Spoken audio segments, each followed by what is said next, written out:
I was 16 that summer, and every weekday looked the same. School was out, but I still had dance practice a few afternoons a week because our studio had a recital coming up in the fall. Most of the girls there had known each other for years, and it gave me something to do. My parents both worked during the day, so I got used to getting around on my own pretty early. The studio wasn't close enough to walk from my house, but one of my friends' moms usually drove a few of us there. Getting home was different because everyone's schedules were all over the place. My dad would pick me up if he got off work early, but most of the time I'd walk the last stretch by myself after getting dropped off at a little pull-off near the county road. Looking back, it sounds strange that my parents were comfortable with that, but it wasn't unusual where we lived. It was rural enough that everybody recognized everybody else's truck, and if someone broke down, somebody stopped to help before they even had a chance to call anyone. We didn't have sidewalks or neighborhoods like you see in suburbs.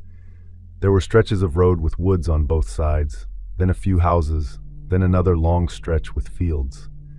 The walk home took 20 minutes if I wasn't in a hurry. I usually wasn't. I'd still be wearing my dance clothes with a hoodie over them if it was cooler outside, carrying my duffel bag because I never wanted to leave it at the studio. There was one part of the walk, it was basically a tunnel of trees. The road curved through a wooded area. Nothing bad had ever happened there that I knew of. It stayed cooler under the trees, and if practice had been particularly tiring, it was nice to slow down for a few minutes before getting home. Sometimes I'd stop and retie my shoes or text my mom to let her know I was almost back. Cell service wasn't great through there, so messages would sometimes send a few minutes later. My parents were pretty normal about everything. My mom worried more than my dad did, but not in an extreme way. She just liked knowing where I was. My dad always joked that I could survive anything because I was stubborn. If someone told me not to do something, I'd ask why first. Around that time, we'd had one of those safety presentations at school where deputies came in and talked about strangers, social media, and getting into cars with people you didn't know. Most of us rolled our eyes because we'd been hearing versions of the same talk since elementary school. I don't remember the date this happened. I think it was after July, because we'd already started practicing for the recital. We'd spent almost an hour working on one section that nobody could seem to get right. Everybody was laughing about it afterward because our instructor kept making us restart from the beginning. One of the older girls got dropped off before me, and eventually, it was just me riding with my friend's mom. She pulled over at the usual spot, reminded me to tell my mom she said hi, and drove off. It was sometime between 4 and 5 in the afternoon. I started walking home without thinking much about anything. I was mostly replaying the dance routine in my head because I kept forgetting one turn.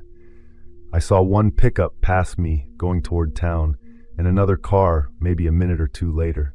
Neither of them slowed down. When I got into the wooded stretch, I saw a camping trailer parked off the side of the road. It was pulled into a little gravel clearing just off the road where farm equipment occasionally sat. It looked a little old, white with faded stripes on the side. One of the windows had a curtain pulled halfway shut. Someone stepped out. It was a woman. She looked somewhere around my parents' age. She smiled when she walked toward me. "Hey," she called. "Can you help me for a second?" I slowed down because that's what most people do when someone talks to them, but I stayed on the edge of the road. She pointed back toward the trailer. "My husband isn't feeling well. I just need another set of hands for a minute." Years later, I can remember how ordinary she sounded. She sounded mildly frustrated, like someone dealing with a flat tire. I asked what happened. I think he hurt himself getting something out of the trailer. She motioned for me to come closer. I felt uncomfortable, and I don't think it was because of anything specific she did. It was more because I didn't understand why she was asking me. I was a skinny 16-year-old girl carrying a dance bag. There had to be better people to ask. I looked up and down the road. No cars were coming. I said, "I can call 911 if somebody's hurt." "Oh, no, it isn't that serious." She smiled again. "It'll only take a minute." I remember shifting my bag onto my other shoulder because it kept sliding off. I told her I really should get home. She took another couple of steps closer. "You don't even have to do anything," she said. "Just help me get him up." I said, "I'm sorry. I can call someone if you need." She looked annoyed for the first time. "You're already here." I don't know why that sentence has stayed with me all these years, but it has. "You're already here." I repeated that I'd call for help. She said, "We don't need the police." I hadn't even said police specifically, just help. I said I needed to go. I turned around and kept walking. I figured that would be the end of it. I heard footsteps behind me, so I turned my head because I thought she wanted to ask something else. She grabbed my arm hard enough that my bag slipped off my shoulder. I was so surprised. I didn't understand what was happening. She wasn't huge, but she had both hands on me before I could pull away. She kept saying, "Just come here. It'll take 1 minute. Stop fighting me." I started trying to twist away from her, because my first reaction was confusion. I remember saying, "What are you doing?" She didn't answer. She kept pulling me toward the trailer. My shoes kept sliding in the gravel beside the road, and my dance bag was dragging because I still had one strap wrapped around my wrist. I could see the trailer door now. It was open. There was a man standing inside. He wasn't rushing toward me the way the woman was. He was just standing in the doorway watching us. He looked like he'd been waiting. He started talking before we even got close enough for me to make out everything he was saying. I remember hearing my name only because the woman had asked it when she first stopped me, and I'd answered without thinking. After that, he started saying other things that didn't make any sense in the situation. I don't really want to repeat them because they weren't threats. They were just disturbing enough that I understood I wasn't being taken over there to help anybody. It was one of those moments where your brain catches up. There wasn't an injured husband. Nobody needed help. The whole conversation had just been a way to get me close enough that I couldn't easily get away. I started yelling. My mom had always said, if somebody ever tried to force you into a vehicle, make as much noise as you possibly could. The woman kept trying to cover my mouth with one hand while pulling me with the other. My dance bag had completely fallen away by then, and I remember one of my shoes slipping off because I wasn't even walking normally. We were half on the gravel and half in the grass beside the road. The man stepped down from the trailer. I saw something shiny in his right hand. It was a knife. He kept talking. His voice was calm, conversational, which is another reason I don't like thinking about it. Nothing matched the situation. I was trying to get away from them, and he was talking like we were all standing around having a normal conversation. I don't remember what he said because I think my brain has pushed a lot of it away over the years. I remember enough to know it wasn't normal. It wasn't anything someone would ever say to a kid they had just met. I started screaming words after that. I was yelling for help over and over. I think I yelled, "Call 911" at one point, even though nobody else was there that I could see. The road had seemed completely empty a minute earlier, but I heard an engine coming around the curve. The woman looked back toward the road. I wasn't completely free, but I got enough space between us that I stumbled toward the pavement instead of the trailer. A pickup truck came around the bend and slowed down. I still remember the sound of the brakes because it was the first thing that interrupted all the yelling. The driver must have seen enough to know something was wrong because he stopped right in the road instead of trying to drive around us. Another vehicle appeared behind him a few seconds later. Everything changed really quickly after that. It was like everyone involved suddenly had different priorities. The woman let go of me. She turned around and hurried back toward the trailer. The man looked toward the stopped truck, climbed back inside, and shut the door. The pickup driver had already opened his own door by then.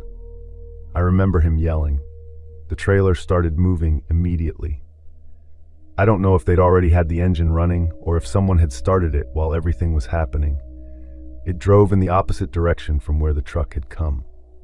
The pickup couldn't really turn around right away because another car had stopped behind it. There were only a few seconds where everybody seemed to be figuring out what had happened. I was standing in the road crying. The driver, who I later found out lived only a couple of miles away, kept asking if I was hurt. A woman from the second car put her arm around me and asked if I knew my parents' phone number. This was before everybody had smartphones with every number saved automatically, but I knew my home number by memory. I also had a cell phone in my dance bag. My mom answered. Somebody else took the phone and explained where we were. The people who had stopped stayed with me the whole time. One of them had already called 911. My parents got there. I had bruises on my arm where the woman had grabbed me. One of my knees was scraped up from slipping in the gravel. That was about it. It took a lot longer for me to stop replaying the whole thing in my head. For months, I couldn't walk that road by myself. My parents wouldn't have let me anyway. I know deputies looked for the trailer that afternoon because they asked about the direction it had gone. They never found it. There wasn't anything about her that fit the picture I had in my head of someone dangerous. I don't think the people who stopped that day have any idea how much they changed my life just by pulling over. I'm grateful they did. I don't know what those two people had planned. The only thing I'm certain of is that there wasn't an injured husband inside that trailer, and I was never supposed to leave it once they got me there. That's still the closest I've ever come to something I don't think I would have survived if even one part of that afternoon had happened differently.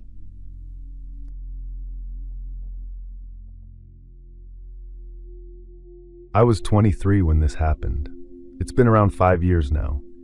At the time, I was living with my parents.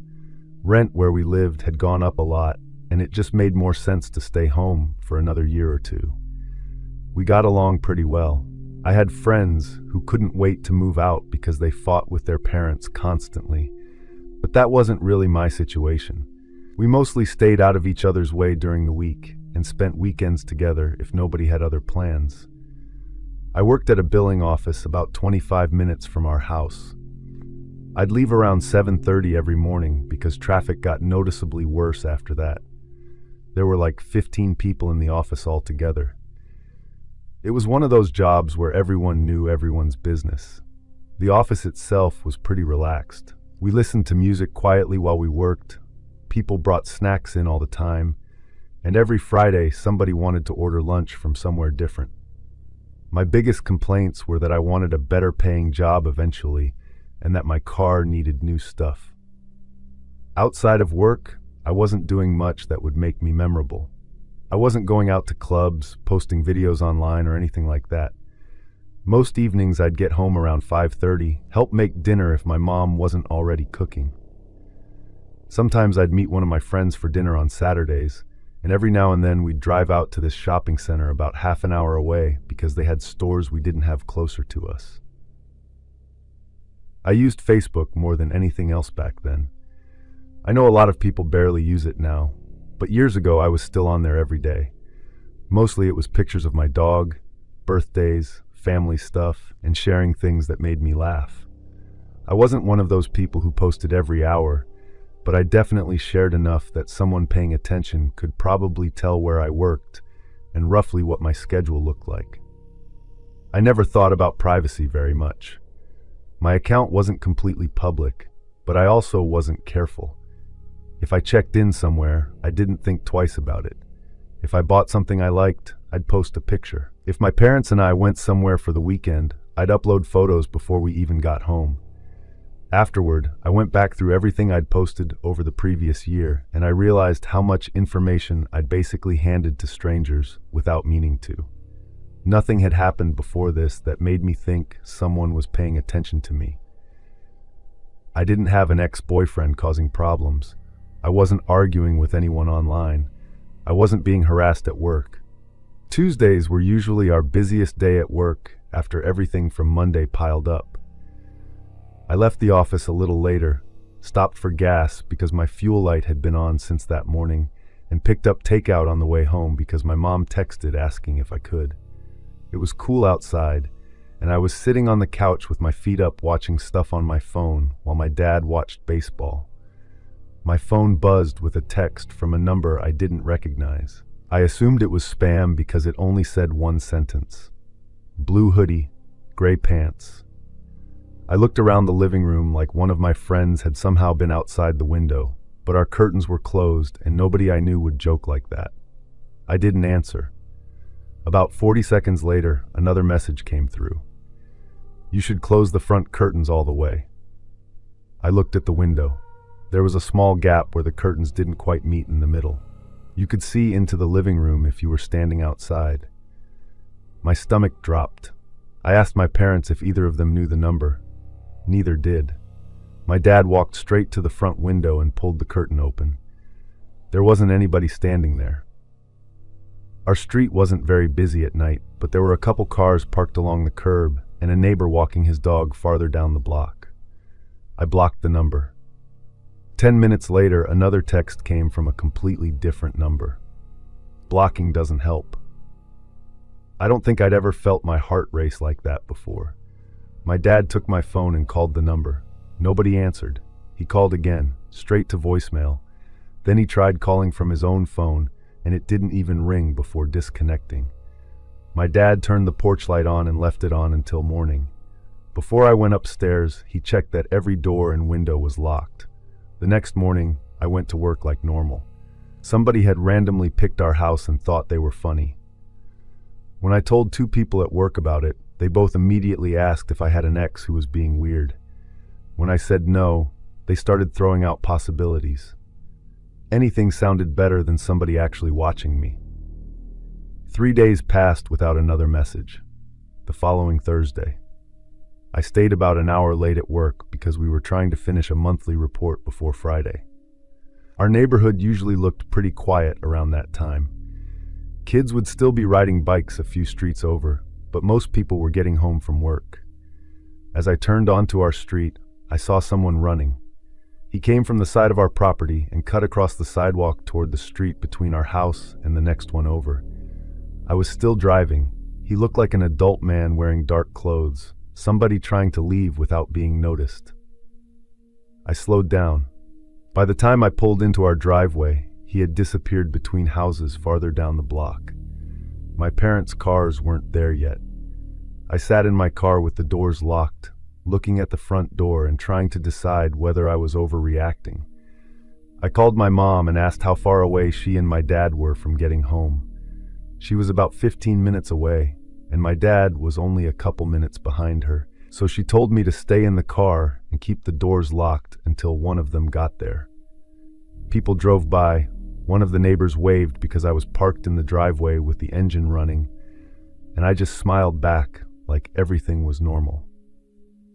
My dad pulled in first. I told him what I'd seen. I wasn't trying to convince him that someone had been breaking into the house. I just couldn't think of another reason for someone to be running from that side of our property. He walked around the outside while I followed a few steps behind. We checked the backyard gate and walked the fence line because we'd had branches knock parts of it loose before. When my mom got home, we all went inside together. Nothing seemed out of place.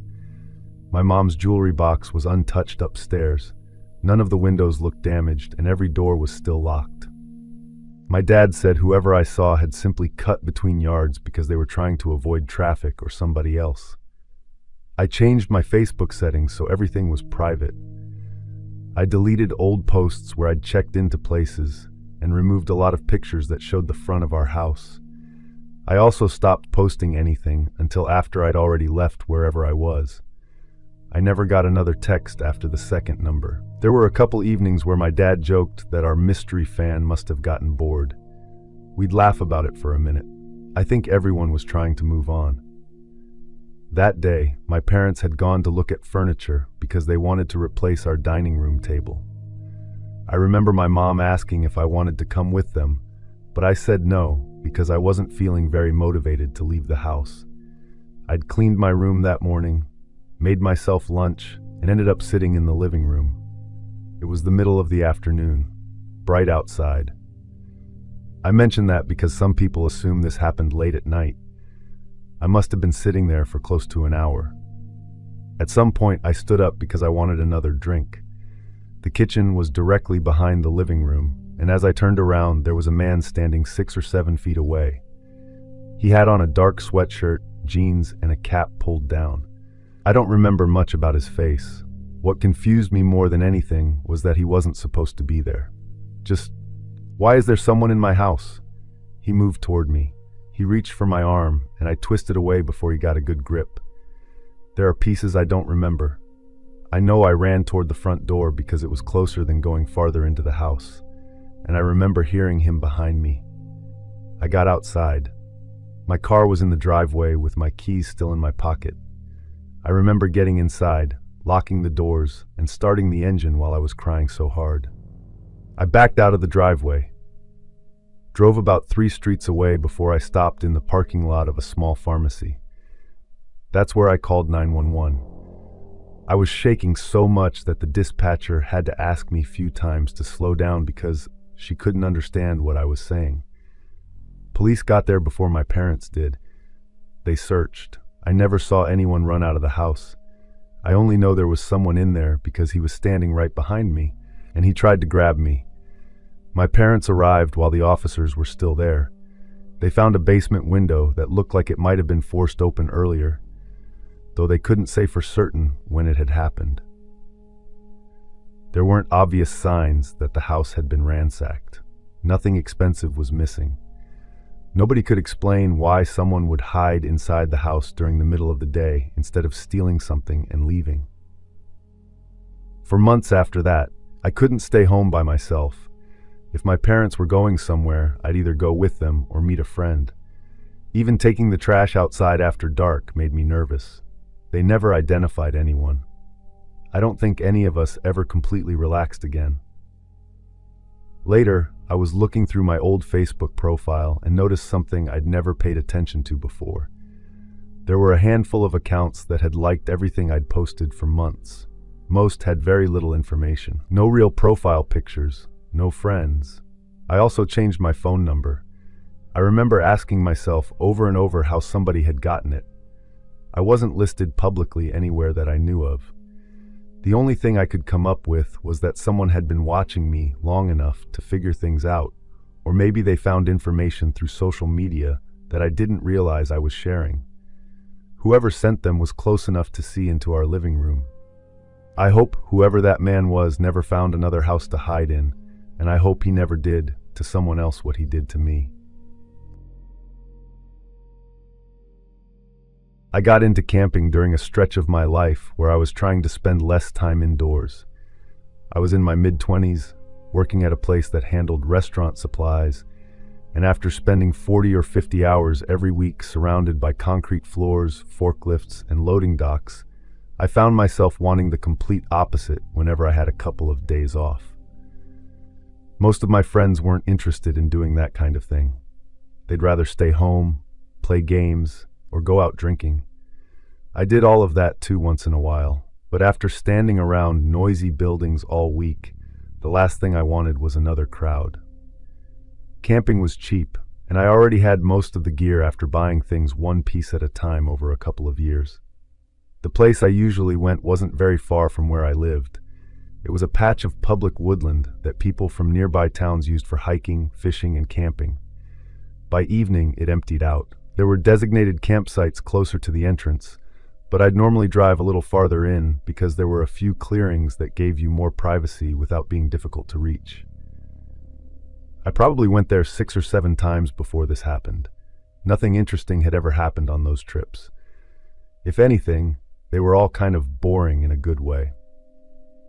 I'd set up the tent, cook something, listen to birds until dark, and usually end up asleep earlier than I ever managed at home.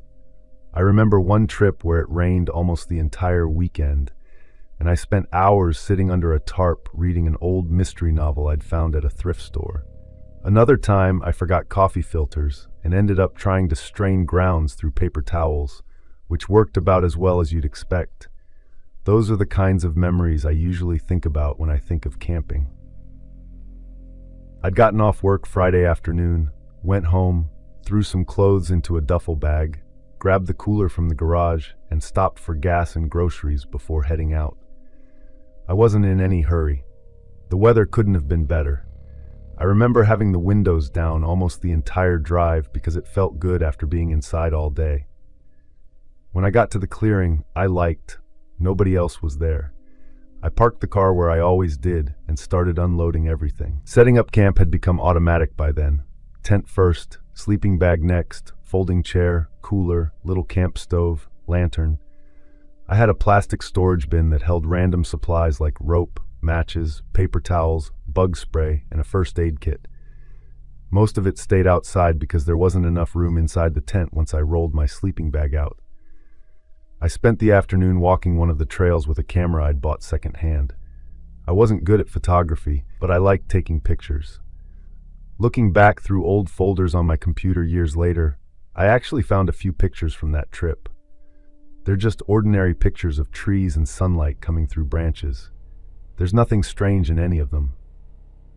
By the time I got back to camp, it was getting close to dinner. I cooked a couple of hot dogs. I remember hearing another vehicle somewhere in the distance around dusk. I couldn't see it from where I was, and I never thought much about it because cars came through those woods fairly often before dark. Sometimes people drove in just to look around or fish for an hour before heading home. After it got fully dark, things settled down the way they usually did. If you've camped much, you get used to those noises pretty quickly. The first couple of trips, I'd wake up every time I heard something outside. I cleaned up after dinner, made sure the fire was out, zipped the cooler closed, and climbed into the tent. I wasn't looking at my phone much because reception out there was spotty, and one reason I liked camping was having an excuse not to check messages every few minutes. At first, I thought another camper had wandered into the wrong clearing. I'd heard footsteps around campsites before. Sometimes people are looking for a restroom or trying to figure out where they parked after dark. Whoever it was walked slowly enough that I could hear leaves shifting under their shoes every few seconds. I figured if somebody needed help, they'd call out. The walking continued around the outside of the tent. They weren't saying anything. I reached for my flashlight and checked my phone. It was after 2 in the morning. I heard something that sounded like plastic scraping across the ground. My storage bin was plastic. I unzipped the tent enough to look outside. All I saw was the beam from my flashlight hitting trees. The clearing looked empty. I stepped out. The cooler was gone. I thought I was looking in the wrong place, which doesn't make much sense because campsites aren't that big. I swung the flashlight around again. The folding chair wasn't there. Neither was the storage bin. The firewood, the lantern, the little camp stove, anything I'd left outside the tent had disappeared. It was such a strange thing to see that my brain kept trying to explain it some other way. I remember wondering whether I'd packed things back into the car before bed and somehow forgotten doing it. I turned toward my car. The driver's side was facing me. At first I couldn't tell what looked wrong. I saw the front tire sitting lower than it should have been. I walked closer. Both tires on that side were completely flat. I went around to the passenger side hoping maybe I'd only lost one tire. Those were flat too. I couldn't process why somebody would bother stealing camping equipment, but also take the time to ruin every tire on my car. I swept the flashlight around the tree line. Just trees. I wasn't carrying anything except my flashlight and my phone, and I remember checking my phone automatically. I had one bar that came and went depending on where I stood. I tried calling anyway, because it seemed like the obvious thing to do. It never connected. I tried again after walking a few steps toward the road, but it didn't make any difference. I kept shining the flashlight into the trees because I assumed whoever had taken my stuff couldn't have gotten very far. It wasn't expensive equipment. The cooler alone would have been awkward to carry, especially along with everything else. I kept expecting the beam to catch somebody walking away with my things. I went back toward the tent because I figured the smartest thing I could do was leave. I didn't care about the camping gear. Even if somebody had just been trying to steal things, flattening every tire felt personal enough that I didn't want to stay there until daylight. I had one full-size spare mounted underneath the back of my SUV. I wasn't happy about changing tires in the middle of the night. When I got close enough, I could see clean cuts in the sidewall. They weren't punctures from running over something. Somebody had deliberately slashed them. I walked around again just to make sure I hadn't imagined the other side being flat.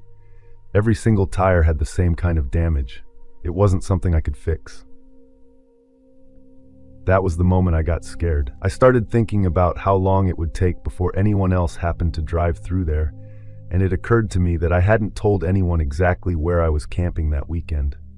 My parents knew I was gone, and one friend knew I planned on camping somewhere, but nobody knew which clearing I'd picked. I unzipped the tent and started throwing whatever was inside into the back seat. Sleeping bag, backpack, pillow, clothes. I wanted everything that still belonged to me inside the vehicle in case I ended up abandoning it and walking toward the main road. I looked toward the trees. I just happened to glance up from stuffing my backpack into the car. I couldn't tell what I was looking at. There was a figure between two trees. It took me a second to realize it was a person because he wasn't moving. He seemed average height, taller than me. He was holding, it looked like a long metal bar. My first thought was that it might have been a tire iron, but I can't say that's what it was. It was just something long and metallic that reflected the flashlight. I yelled, "Hey, what are you doing?" He didn't answer. He lifted one arm and started making motions with his hand. I've tried explaining this to people before, and sounds strange because I don't know what the motions meant. It looked like he was trying to motion for me to come closer, except it wasn't a normal "come here" gesture. He moved his hand several different ways. I wondered if he couldn't speak, or if he was trying to communicate something. He started walking toward me. That made me back up toward the driver's door. I shouted again and told him to stop. He kept making those same hand motions every few steps while carrying the metal bar in the other hand.